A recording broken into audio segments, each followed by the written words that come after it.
Ito yung mga Argao Taiwan na ginawa ko mother plant. Dito ko kumuha ng mga binibenta ko dati. Dito ako kumuha ng ginagawa ko pang freebies sa mga bumibili sa akin ng bonsai noong nakaraan. So, ngayon kailangan na natin silang hukayin dahil hanggang August 31 na lang po ako dito sa bonsayan ko. Napakarami pang halaman, napakarami pang mga nakarekta. Iisa-isa na natin hukayin to. So 4 na peraso to na exposed rose sa Argao Taiwan. Kuha tayo ng isa ngayon, subok tayo ng isa ngayon mga kabonsai. O so guys, magandang patagal na pasukin na intro ko. Kaya intro, pasok!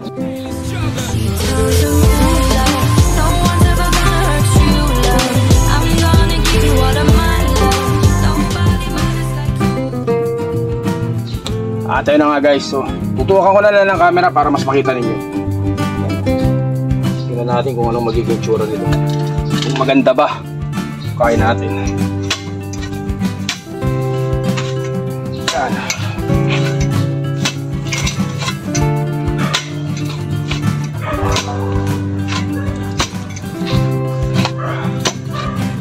Malaki.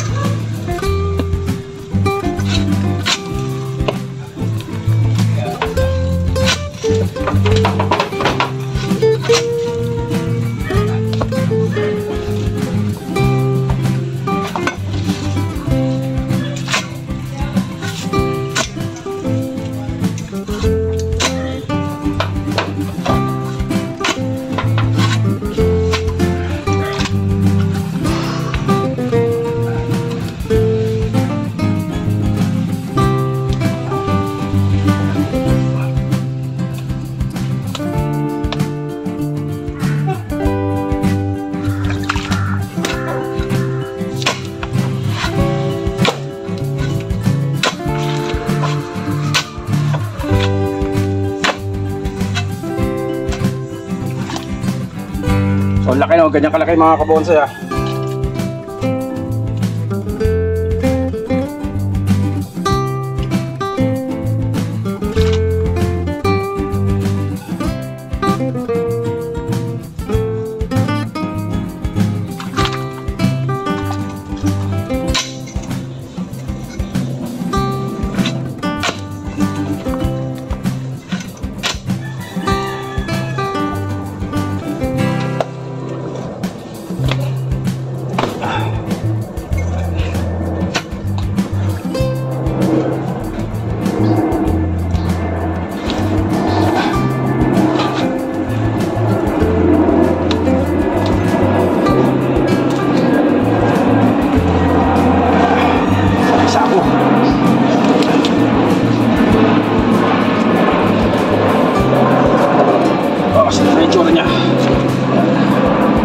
Guys,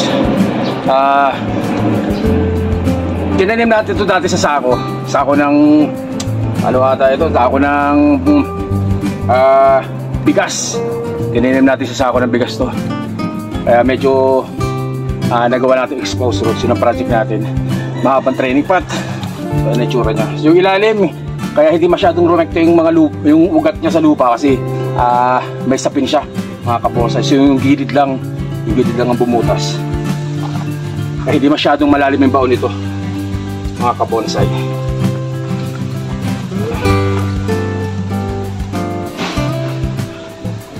Ayusin natin mamaya doon.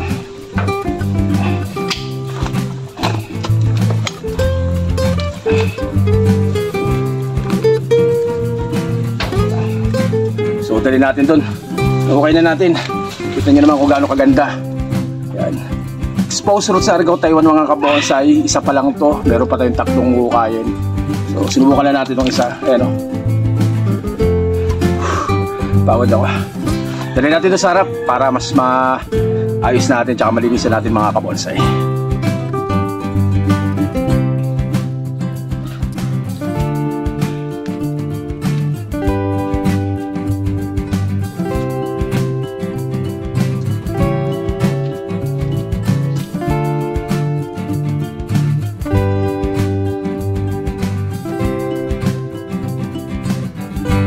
At ito na nga guys. So ayan so ito yung sako ano, kasama pa. Pero nabutas rin niya yung sako. Nabutas rin ng ugat yung sako niya, kaya rumekta rin yan mga kabonsai. So yung technique na ginawa ko dito, sasako natin ng sako ng bigas natin tinanim. Kaya medyo na mataas, kaya medyo nakagawa tayo ng exposed roots mga kabonsay. So isa sa mga paborito kong technique o style ng bonsai ay exposed roots at saka cascading at saka rock clasping o root over rock mga kabonsay. Yan ang mga trip natin na mga bonsai. Marami akong project ng mga pang exposed roots ng mga bonsai, guys. Tatanggalin natin yung sako. Tanggalin natin yung sako niya.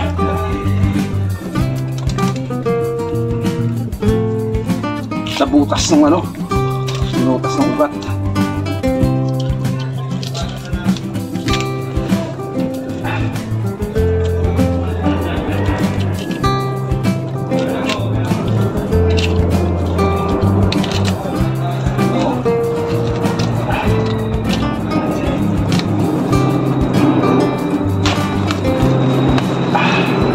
Putik.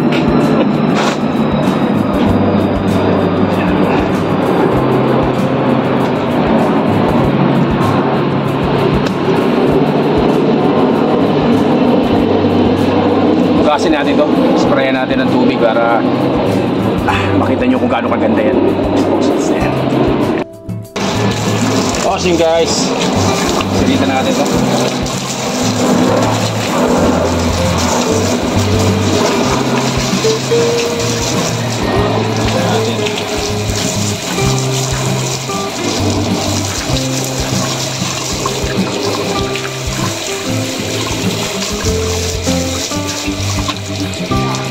Ito na palaki yan ha.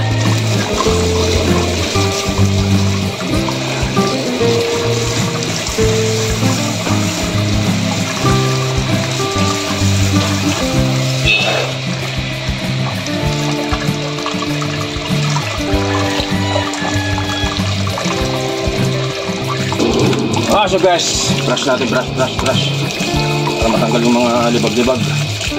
Medyo lumot-lumot tsaka may itim.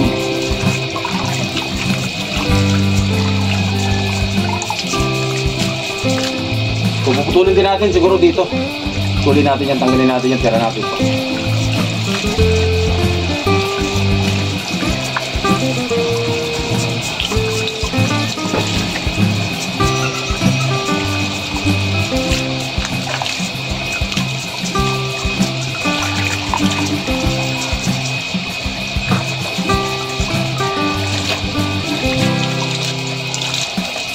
Ikot.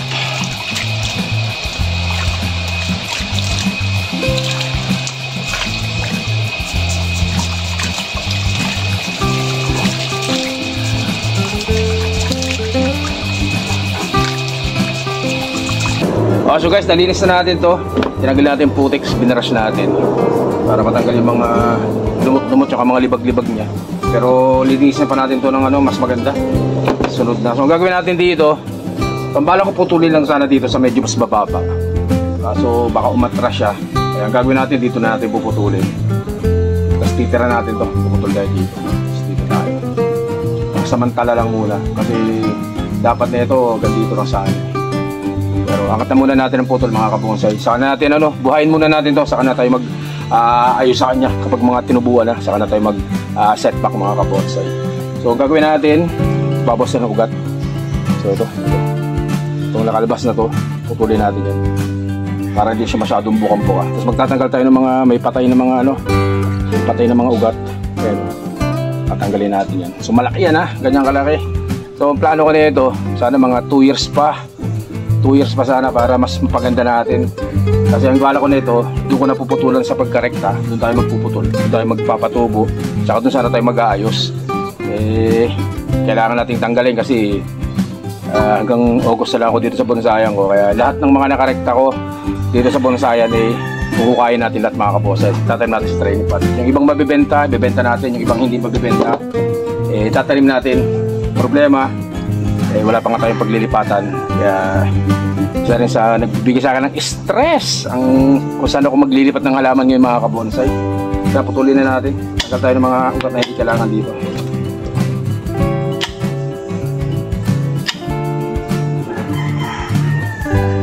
Yung may mga tama, iwasan na natin yun guys. itong mga to. Ano to? Yung mga patay na ugat. Tingnan natin, bawasan natin. Patay ito. Ano to, mga maglilimang taon ako dito sa bonsaian ko. So paglipat ko dito, tinanim ko na to. Siguro ito mga 3 years mahigit na. Mag-4 na taon na siguro to. Hindi ko na rin matandaan. Pero nasa mga lumang vlog ko, pagtatanim din natin ito. Kung paano natin ito tinanim, mga kabonsai. Tuloy natin to. Tatanggalin natin itong isang ano na to.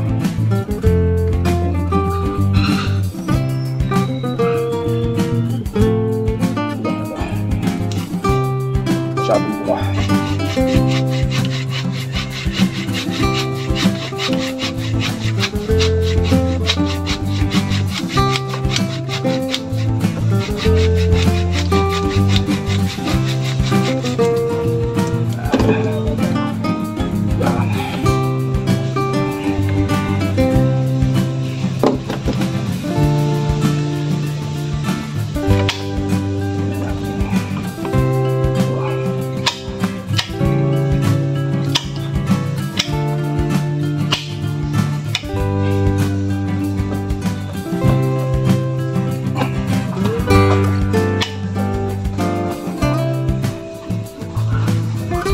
So ang Argao Taiwan naman ay mabilis buhayin itong mga kabonsai.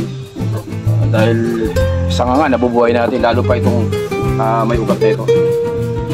So nanghinayang din ako kasi medyo ito yung likod, medyo napabilis yung kanyang paghukay. So ang ginawa natin dito, nung hinukay ko to, nung binukasan ko yung sako nito, lahat ng ugat nito tuwid, naka straight ang tubo ng ugat nito.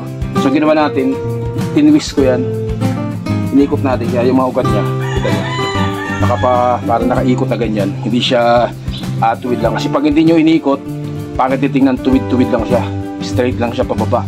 Kaya ang ginawa natin, medyo tinwist natin. So meron tayong huhukayin pa dun na maganda rin ang pagka-expose sa susunod na mga kabonsai.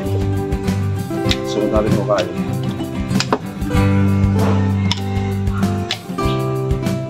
So gagawin natin dito, tuloy natin to. Dito natin muna puputulan sa ibabaw. Dito sa ibabaw na to. Medyo islat na ganyan ang putol natin. Dito pa.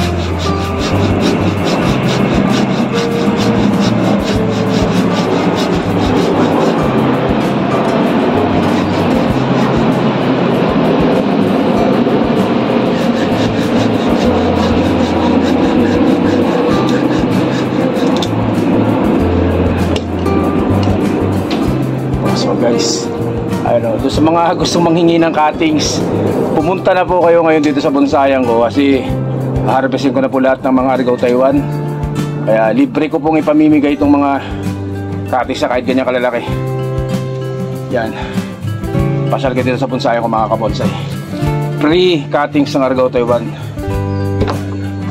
So itong mother plant na to, dito ko kumukuha dati ng mga pinamimigay ko, pang-previous natin.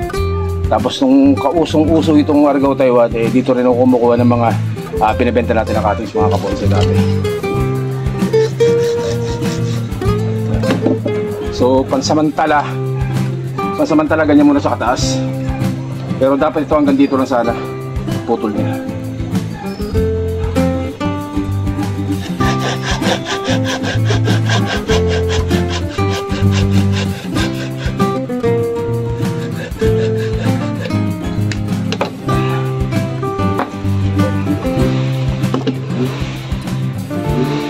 So So ganyan ang magiging tanim natin sa kanya. So ganyan. Napakaganda, di ba? So kung tumagal pa ito ng mga 2 taon pa, napakaganda nito mga kabonsai kasi mas malalaki yung mga ugat nito. Ganda sana nitong tingnan. Gandang materialis sa Argao Taiwan mga kabonsai. Yan. Sunod natin gagawin, tatanim natin. So baka bukas na natin gagawa natin ibang video yung pagtatanim natin ng Argao Taiwan natin na to. Yan. So follow nyo po ako sa aking Facebook account ko na OLTV Mix Vlog din. Doon tayo nag-upload ng mga short video natin sa OLTV natin na Facebook. Yung mga long video natin syempre dito sa ating YouTube channel. Maraming salamat. 28,000 nata tayo sa ating YouTube channel. Thank you po sa inyo lahat. Napakaganda po mga kabonsai. Exposed root sa Argao Taiwan. So ito po ay not for sale po muna ngayon. Dahil nanamnamin ko muna yung ganda ng kinalabasan ng project natin na Argao Taiwan. Yan. So yung idea nito nasa mga video ko. From cuttings po yan mga kabonsai, from cuttings yan. Cuttings po ito, pero ito po ay hindi ko alam kung minarkot natin to. Mas maganda kapag nakamarkot, kasi pag nakamarkot, example lang, pag nakamarkot, paikot po yan, tutubuan ng ugat. Yan. Paikot siya, tutubuan ng ugat. Hindi kagaya ng cuttings na itutusok mo, baka kabilang side lang may ugat. So yun lang yung magdodominate niyan. Hindi lahat yan mabibigyan ng ugat. Kapag markot, lahat dito, halos lahat tutubo ng ugat yan. Saka nyo na lang aayusin mga kabonsai. Pero nabubuhay siya ng cuttings lang nitutusok mo. Pinakamabilis mabuhay na materialis yan. Argao Taiwan, isa po yan. Tutusok mo lang, mabubuhay na mga kabonsai. So ayan, napakaganda. So natutuwa ako. Ganda ng kanilabasan ng gawa natin. Ano? So materialis pa lang yan. Hindi pa siya bonsai, pero di ba nakakatuwa na. Yan. Kaya doon sa mga newbie na mga kaibigan natin, mga tropa natin ng mga newbie na mag-uumpisa mag-bonsai, siguro inirecommend ako din ng Argao Taiwan para sa inyo. Ang kalaban lang talaga nito ay aphids lang, pero meron namang gamot at may paraan para naman makontrol ang aphids. Kasi exposures, ganda ng ganda ng ugat niya. Argao Taiwan po mga kabonsai. So hanggang dito na lang po muna. Stay safe at syempre God bless us po mga kabonsai. Maraming salamat po. Thank you.